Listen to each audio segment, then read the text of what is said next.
this important, conversation on time so that we can honor your time. So first of all, thank you for being here. We really appreciate it, and I think as the next hour or so unfolds, you'll understand how important it is for you to be here with us this evening. My name is Tony Thompson, and I serve the district as Chief of Staff. And I'm going to serve as your facilitator this evening, but before I do that, I have the privilege of introducing someone who probably doesn't need much introduction in the West Side community, and that's Ms. Stephanie Torres. Ms. Torres was elected to the board in May of 2023. She is a mom to 3 SAISD students, and she's an active parent, volunteer, and education justice advocate. Ms. Torres was born and raised in San Antonio, attended SAISD schools, and she's a founding member of Our School San Antonio, which is an organization of SAISD parents and community members who advocate for our schools in an effort to ensure that our students are getting the services and support that they need. She's honored to be able to be here, having again been elected, a few months ago to serve on the board representing District 5. So if you would, please help me welcome Stephanie Torres.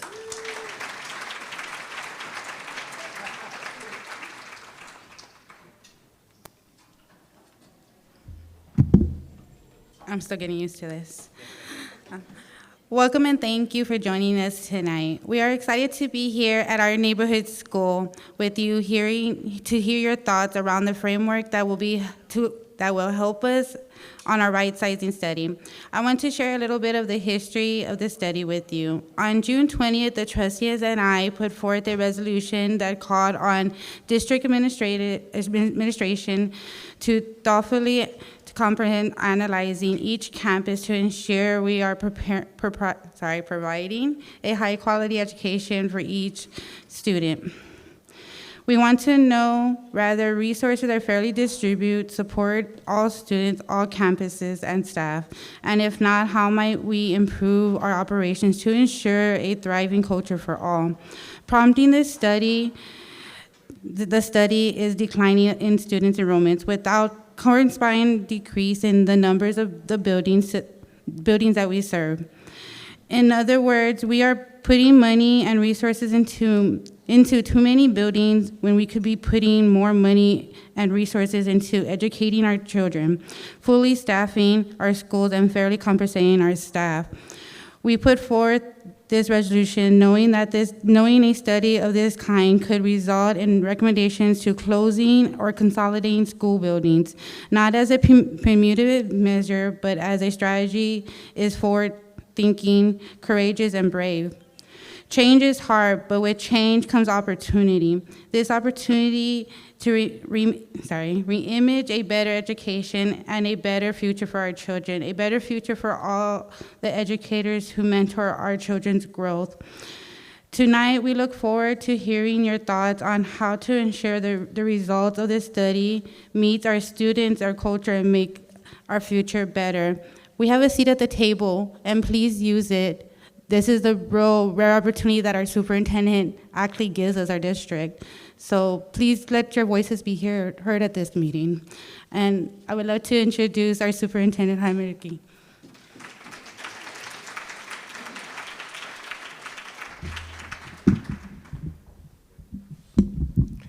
Buenas noches, familia. Ay, no, pero más fuerte. Buenas noches, familia. Yo me siento que como estoy aquí en la escuela dual, la academia dual de Irving, como que debería hablar todo en español, porque como diría mi gran amiga Esmeralda, siempre bilingüe. So good afternoon, everybody. I was just saying that because we are here in the amazing Urban Dual Language Academy, I felt like I should be talking just in Spanish because always bilingual, siempre bilingüe. So thank you. Thank you for being here. I want to echo what Trustee Torres said. I am honored that you have given us the time to give us your thought and your feedback. Tonight, we are talking about our commitment to every child, no matter where that child is a student in our district. We need you to know that we are committed to embracing, engaging, educating, and empowering your children like if they were our own, so that they have the power to shape the world and their future. We are also firmly committed to delivering on our promise of high-quality education for every single child, as we have outlined in our Always Learning Strategic Management Plan, which we don't like to call it a plan because we remember one of our Student Advisory Council said, Jaime, do not continue calling it a plan.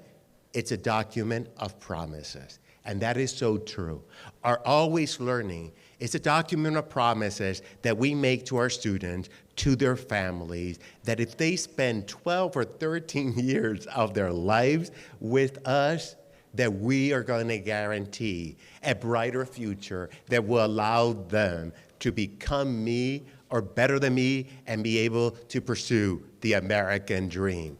So we want to do better for your children, our children, by ensuring that every single student, not one, not some, not most, but every single kid will be afforded the opportunity to access extraordinary educational experiences and resources and extracurricular activity, regardless of the neighborhood or the school their family chooses. And that's why we are here. I also want to be very honest with you. I think that we as a familia are not satisfied with the current situation in which we find ourselves, in which smaller schools face challenges in providing all the necessary resources for their students and the staff. But we are also not satisfied with the fact that our larger school also cannot provide the adequate support to their kids, because we get fixed funding and we have to reallocate some of the resources to support our smaller school. So basically, right now, it seems like nobody is winning in this dilemma or crossroad that we find ourselves. Our smaller schools, as you'll hear from Tony in a bit, are not able to provide all the rich experience that we want. The larger school, because we have to reallocate some resources, are also not able to provide the resources their kids need. First, and I want to make this clear, we are not saying that smaller schools are bad. We're not saying that smaller school, that the problem that we face are due to smaller school or due to the larger school. It's just a systemic issue that has created with the declining enrollment, and we find our schools to be emptier. So we are willing, as a familia, to take the tougher path to ensure that your children, our children, get the best education for a brighter future that they deserve. We understand that many of you may have questions about the Rightsizing study and what it could mean to you as a staff member, to you as a parent, and to our children as students. So we want you to know this, that this study will lead us to make recommendations to the Board of Trustees for potential school closures or combining schools for the school year 2024-2025. But here's the important part. We, as a familia, are committed to making this study a transparent one, and also one where there's a two-way process. As Trustee Torres said, we have invited you to be at the table with us. We encourage you to give us your thoughts, your great suggestion. Push back in the areas that you don't agree and your concerns. We are going to keep you informed throughout this process but we are so eager to hear what your idea, your thoughts are as well. Your input matters, and we are grateful that you are here willing to help us make a better plan. As I said, you will have a voice in this process, and we want you today to give us feedback on the criteria, something that we call the Rightsizing framework, which is a draft, and we want to know, does this make sense so that we can make revision? This framework or criteria is the one that we're going to use to look at each campus. And we know that these decisions are complex and not easy to make. I don't think I will ever meet a person who will start jumping and say, we want to close schools. Nobody wants to close school. Certainly, I don't want to close school. The board doesn't want to close school. But the reality that we face is asking us to make tough decisions so that we can support our kids. Every campus and community has a set of unique factors, and the discussion that we will have today will help us better understand your perspective, your fears, your hopes, and dreams.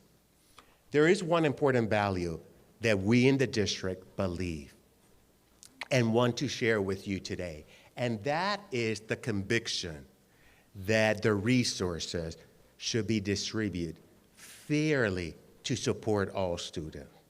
I think and hope and pray that there's another belief that I believe the San Antonio community also cherish, and that is that the members of our community that are the most vulnerable need the most help and support so that we can have a fair and just society. And that's a value that I think we cherish, and we're committed to that. It is important to know that the Rightsizing study will begin to reverse years of growing systemic inequities in which some families benefit from beautiful buildings, higher spending, and greater access to academic opportunity compared to others. Once again, thank you for being here. Thank you for being part of our familia. Together, we're going to build a better and stronger plan that will enhance the education that our children receive and also make our schools even better places for our amazing staff. So thank you again, and then I want to welcome Toni Thompson, who, as she said, is the Chief of Staff for the school district. She doesn't need a lot of introduction. She did most of her schooling in SAISD. There was a part that she left, but she realized, no, SAISD is home, and came back. But more importantly, her entire professional career has been here at SAISD. This is a woman who cares about our kids, our community, and want to make sure that we hold to our promise of delivering high-quality education to all. So please welcome Toni Thompson. Thank you. As Superintendent Keno pointed out, San Antonio ISD has been my home, both in terms of just growing up in the city and in the school district, and going to school in the school district, and then working for SAISD since 1980, before mostly everybody in the room was even born. So those are the things that cause me to feel deeply rooted, invested, committed, and even protective of the district, especially when it comes to our students, their families, and our staff members. And it's for those reasons that I really feel honored to be able to facilitate this conversation, because it's such an important conversation, and it's not the first time we've had to have the conversation. Fortunately, we're able to do this in a much more robust manner than we've ever done before in the history of the district. So over the next couple of hours, we're going to have some rich conversations about the future of the district and whether or not, and our ability to deliver on the promises and the commitments that we've made to make sure that every child in every community has a good quality education. So we're going to start by looking at the data, exploring the data, and this kind of outlines the agenda, and a review of the criteria that we're going to use to develop or frame our decisions, and the superintendent referred to it as the Rightsizing framework. And then we'll hear from you. And in about 15 or 20 minutes, we're actually going to move you to some stations so that you can learn more about the framework, so that you can ask questions about the framework, and so that you can also provide input that will help us shape our decisions. Before we begin, though, I want you to look at the card that serves kind of as a centerpiece on your tables, because it has a definition or a term that is important, especially in this context. And the word is thrive, and thrive by definition means to grow, develop, prosper, or flourish well or vigorously. We want all students to thrive. We want all campuses to thrive. And that's why we have that symbolically serving as a centerpiece for this discussion. The superintendent referred to the district's strategic management plan, which is called Always Learning, that we developed, that we created with lots of community input last year. As a matter of fact, we had unprecedented community input because more than 6,000 individuals responded to the survey. And that after that, we started developing the plan and engaging in a commitment to make sure that we would have lots of discussions with the community so that we could create, with the community's input, a plan that was going to help ensure that our campuses were successful or thriving. With respect to that, we actually pulled 50 diverse community members together, and these represented and included teachers and other campus staff and school leaders and parents and even students, so that they could help us define what thriving or successful schools look like, with the goal of making sure that we have thriving schools, thriving students, thriving school leaders, and a thriving district. We also went back to the community to ask them, if you had $100 to spend on a thriving school, what would you want to see? And 2,000 individuals responded to that question, and the largest majority were students, which constituted 52% of the respondents. And these were the top 10 priorities for the respondents. So these are the top 10 ways that they would want to spend that $100 on a thriving campus. And the first is to ensure that all schools are welcoming and safe. And I don't think there's anyone anywhere that would not want to make sure that schools are safe and that schools are welcoming, particularly in light of everything that's happened, throughout the nation recently. They also thought it important to offer extra support for struggling students that just need some hurdle help, just need some additional support, as well as students who are advanced. We don't want to leave out students who are advanced and have additional, capabilities, because we want to continue to stretch them and grow them as well. They also said that one of the top concerns was to prioritize mental health. Since the pandemic, mental health has been the #1 concern that we've experienced in our schools, and our students are the ones that are telling us that. Superintendent Aquino has a student advisory committee that he meets with monthly, and they spent almost the entire year last year talking about the need for mental health resources, so we know how important it is. They also wanted to make sure that we prepare students to be at or above grade level. At grade level should be the baseline. We never should have students below grade level. At grade level should be the baseline, and then we go up from there. They wanted to make sure that students with disabilities had all of the resources that they need, and that's incredibly important. They want to make sure that students are developed to be independent thinkers, have up-to-date technology, and our school district has made a big investment in technology over the last several years, particularly, when we were hit with the pandemic.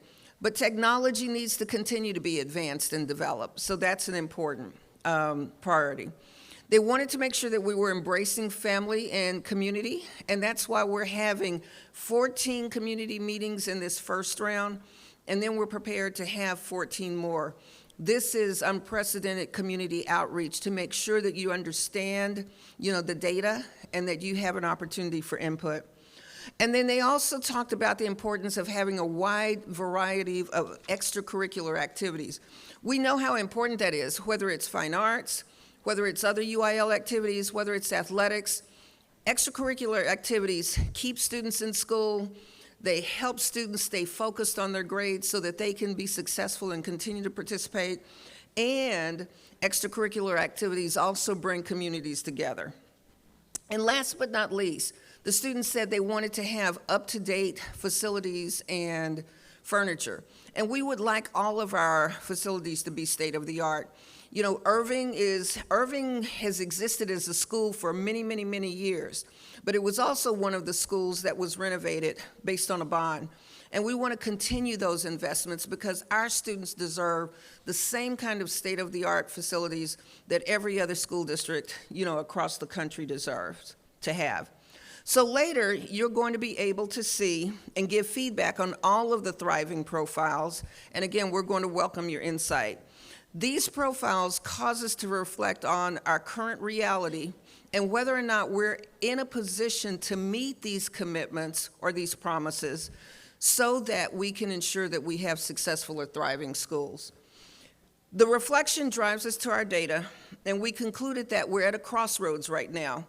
We must either engage in this important conversation, about our state and our condition and deal with our current reality, or we must tolerate the inequities that we know exist based on our current condition. But as stewards of our children and your children, we have to ask ourselves, can we live with a system where some have more resources and support while others don't? And our belief is we can't, tolerate that. So whether you have spent all of your lives, residing in SAISD like I have, or you're fairly new to the community, you're probably wondering, what in the world brought us here? How did we get here? So this is what our data tells us, and this is a real important graphic. Our enrollment has declined significantly over the last 20 years. And then even though we have closed some schools, or we've consolidated some schools, or we've opened some new innovative schools like Irving Dual Language, we have not been able to keep up with the declining enrollment, despite the fact that we've made those changes. We haven't closed schools at the same rate that the enrollment has declined. And I mentioned Irving because how many of you remember when Irving was a junior high? Okay, there's some of you. Some of you may have attended Irving Junior High. But again, over time, Irving Junior High was being closed. The administration had at the time decided we're going to be innovative. We want to have a school in this community. And look at the gem, that we have in Irving Dual Language.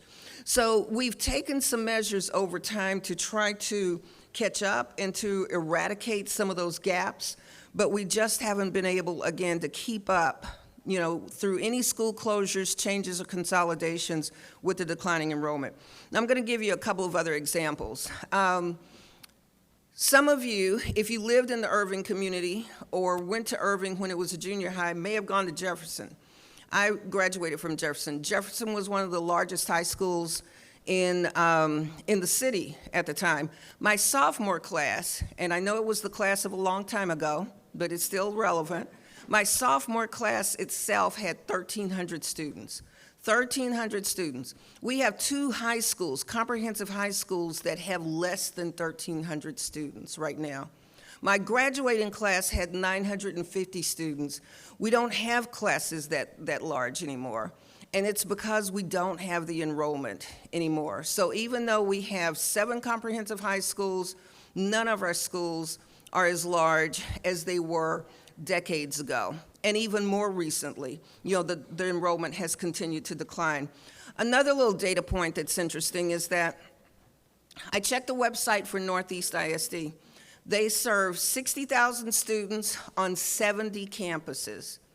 Northside, which is the largest and one of the largest in the state, serves 102,000 students on 125 campuses.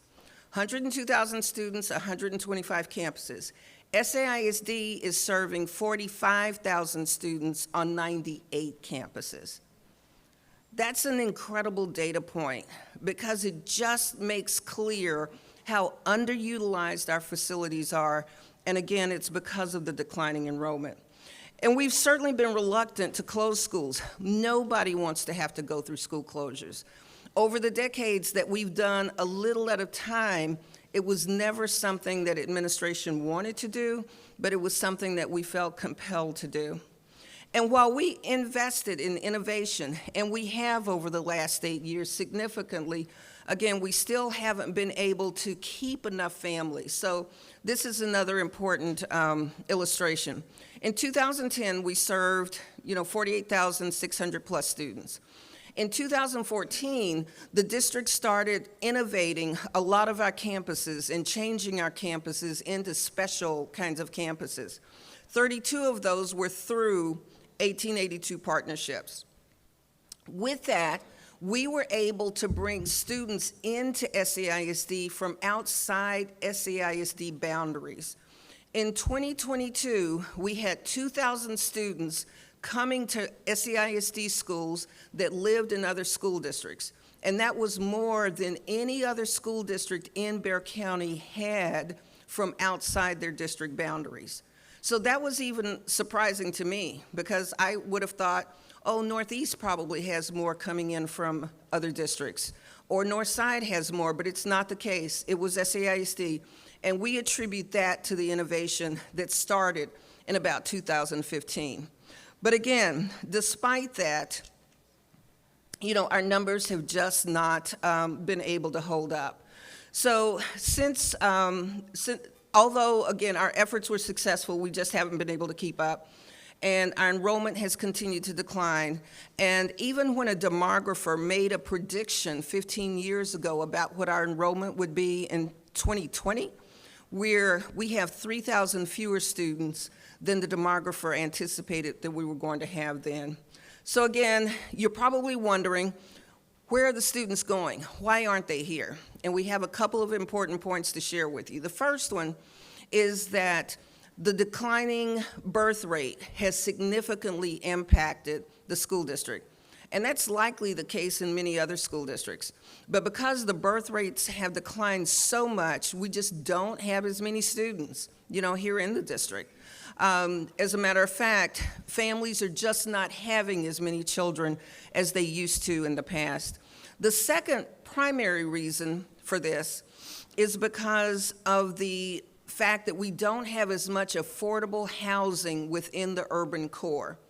So when families decide they want, to buy a home, they want to kind of expand, you don't find as much affordable housing in the urban core as you do in outlying areas.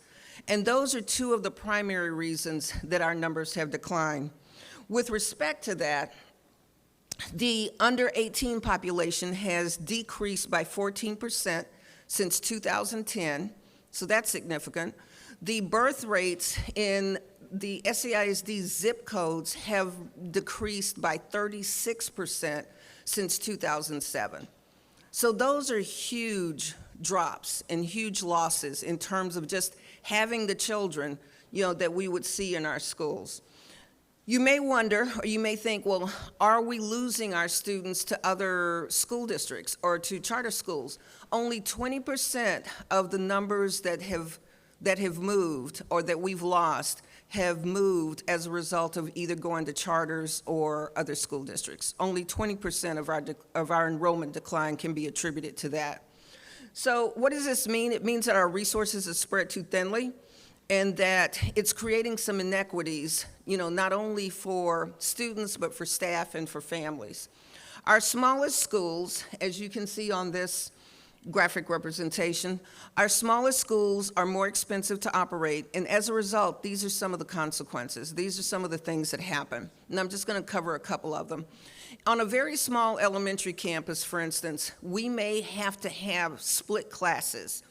So if we have a very small elementary campus that has one first grade that has 8 students and a second grade that has 12 students, then we're going to have to combine and have a first, second grade class.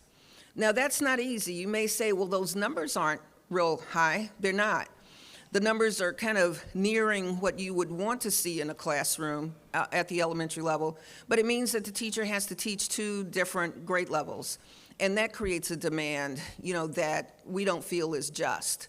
In addition to that, if you only had one classroom assigned or one teacher assigned to various grade levels, then those teachers don't have someone at that grade level for which they can collaborate, for which they can plan together. So those are some of the inequities that we see as a result of having real small campuses that can't operate efficiently and effectively with respect to resources. And then there are a couple of other examples that were listed as well. So the cost per student at the elementary level for us to educate students at an elementary, if it's a small elementary campus, is 2 times higher than it would be at a large elementary campus. The same holds true for the other configurations. So a small academy is going to cost 1.9 times more than it would be to educate children at a large academy. At the middle school level, it's 1.4 times more. And at a high school level, it's 1.9 times more. So again, that's why the resources aren't, the resources have to be redistributed, and we have to take resources from the larger schools to supplement the smaller schools that are not really essentially paying for themselves based on their enrollment. Now, this is not a new story. I mentioned to you a minute ago that we have had to close schools, over the decades, but usually, it's one, back in the 70s and one maybe in the late 70s. And then back in 2008 and 9, we did close 9 schools based on that demographic study that I referred to. And this is kind of a reflection of, what the demographer said then. And again, even projecting out into the future, these were some of the recommendations that the demographer said we needed to take into consideration if we were going to build and sustain a strong SAISD. And the implication was we needed to either keep up with, declining enrollment by closing or consolidating schools over time, or we would find ourselves where we are right now. So 15 years later, we have a video that will illustrate the point that we're trying to make here. And it's going to be about one school that's a large, appropriately enrolled campus at the elementary level, and one that's a smaller campus. So please take a look at the following video. This is a tale of 2 schools. Our first school, Mountain Elementary, is fully enrolled and nearly every seat is filled. Like all schools, Mountain receives money based on the number of students, as well as their needs, such as whether they are English learners or they receive special education support. Since Mountain is fully enrolled, it has a full staff and offers a wide range of programs. That's why they can afford a full-time music teacher who provides after-school opportunities for students and who organizes performances for parents throughout the school year. Mountain has more than one teacher for each grade level and subject, so students benefit from teachers that can plan together. If a student and teacher pairing is not working well, parents can ask to move their kids to another class. At Mountain, when a student with special needs requires extra support, the services are provided right at the school by a full-time specialist. And when a student is in crisis, there's a full-time mental health professional on campus who can speak with the student on the same day, usually within minutes. Mountain enrollment allows the principal to decide whether to hire an instructional coach to support teachers, an intervention teacher to help kids who need to catch up on reading or math, a full-time librarian, or a family and community engagement specialist to work with families. Because Mountain is fully funded, the school can afford to send teachers to summer training to learn new strategies and share ideas with teachers from across Texas. Now let's take a look at our second school, Ocean Elementary. Ocean is under-enrolled. This means that their building has lots of extra space and empty seats. Because they have fewer students, they generate less state funding than Mountain Elementary, and they cannot fully staff their school or offer a wide range of programs with the money they get. To help Ocean, the district must take some money from Mountain and other schools so Ocean can provide necessary services. Since Ocean cannot afford a full-time music teacher, they hire one part-time. This means the teacher is not always available to provide after-school opportunities for students or organize performances for parents throughout the school year. Because Ocean does not have more than one teacher at a grade level in each subject, the teacher must plan alone. If a student-teacher pairing is not working well, parents cannot move their kids to another class and must take their child to another school. At Ocean, when a student is in crisis, there may not be anyone on campus who can assist immediately. It could take hours or days to connect the student with help from a mental health professional. At Ocean, when a teacher or student struggles, support must be provided by the principal or assistant principal. They may not be able to afford an instructional coach, intervention teacher, librarian, or family and community engagement specialist. Ocean does not offer all special education services, so a student who needs help may have to go to another school. The Ocean principal must carefully choose resources and training for teachers because the school has limited money. All our students deserve better, and this study will help us look at all of our schools and see if we are providing the high-quality education we promised in our Always Learning Strategic Management Plan. This will help us reach our district commitment to love, nurture, and teach all of our students as if they are our own, so that they realize their power to shape the world.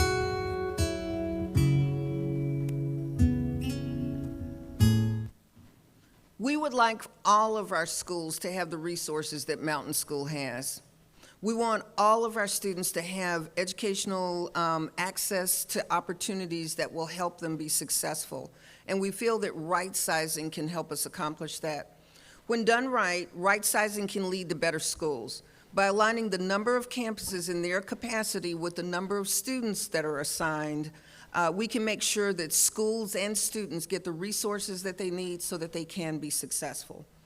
So to address our declining enrollment in excess buildings and inequitable experiences, the board called on a study, and you're going to see the graphic for that in just a second, but the board called on a study and charged the administration with collecting feedback, from the community so that we could decide what our decision-making framework was going to look like. So on June 20th, the board approved a right-sizing resolution. And again, that resolution calls for us to develop a framework that will help us make decisions about the right-sizing process. Then in the meantime, between, we started these 2 weeks ago, or yes, two weeks ago on August 17th, and between August 17th and next week, we will have conducted 14 community meetings like this one. This is meeting number 8, so that we can provide information to the community and get your feedback and insights that will help us determine what the right-sizing framework will look like in its final form. On September 18th, we'll take a recommendation package to the board that will explain what the framework looks like, what the criteria will include. There won't be a vote taken. At that time, it's really about sharing the information with the board and with the public, with the community. And then we'll launch another 14 community meetings and go back out into the communities 14 more times between a date in September and an early date in November to make sure that we're communicating on a deep level with everyone. We'll come back to the board on November 13th, and that's when the final right-sizing recommendations will be presented to the board. At that time, the board will vote on an entire package For instance, if we had Ocean Elementary as one of our SAISD schools, and if a trustee said, I can support this, but I can't support Ocean, we will not pull off one school at a time. It will be an all or nothing recommendation. Because again, this will have been based on lots of feedback and lots of studying to make sure that we're presenting what we think is the best possible recommendation. At that point, we will deploy transition teams. And transition teams will include a team that's going to work very closely with parents and students and principals on campuses that would potentially, be closed or consolidated. They would also work with the receiving schools so that we can facilitate a smooth transition, throughout the balance of the school year to make the transition as smooth and as good as we possibly can. In addition to that, there will be a transition team deployed from Human Capital Management. And the HCM transition team will focus on working with staff. We want to keep every single staff member that's currently, part of the SAISD family. We don't want to lose staff members in this process. We're confident that there will be places and spaces for our employees, even if it's not in the same assignment or even if it's not in the same kind of position. We want to work with them and to give them assurances so that they can be prepared to make transitions as well. So that's what the project timeline is going to look like. But again, on September 18th, there's not going to be a vote. It's just going to be a presentation. The vote would be taken on November 13th. So today we're sharing a draft of the framework that guides our decision-making, and it has three components. The first component is the values component, and those are the norms that really speak to what we really care about, what we think is important. The second one is primary criteria, and the third is contextual criteria. So let's start with values. And in short, the most important value on here is to foster thriving schools and thriving students.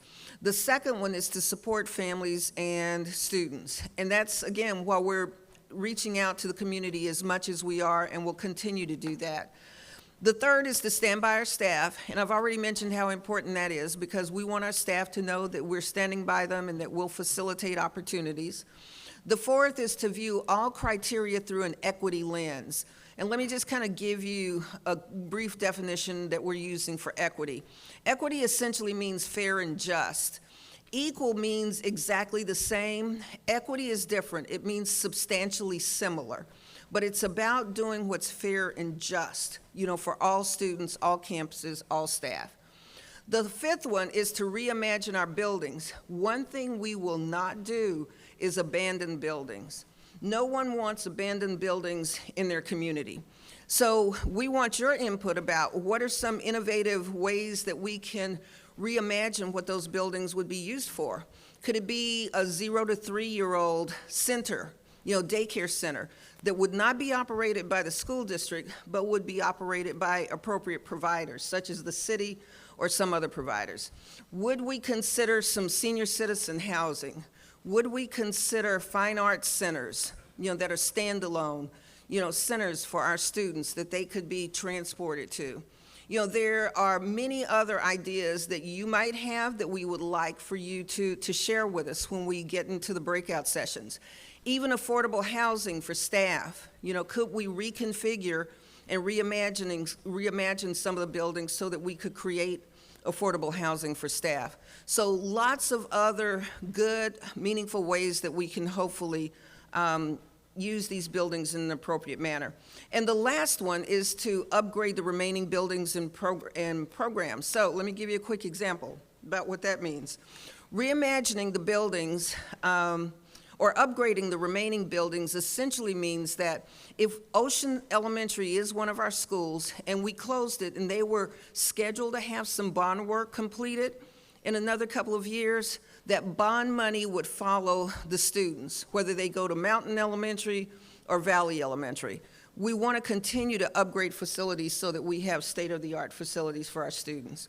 Primary criteria. These are the three main things that we think about, the three first things that we think about, not the only things. And that includes enrollment. How many students attend the school? The next is facility use. How much of the school is utilized to serve the students? And the third is the facility cost per pupil. How much does it cost us to educate the students on those particular campuses? The last one deals with contextual criteria, and that's a set of indicators that will help us determine what's the best receiving school for the campus.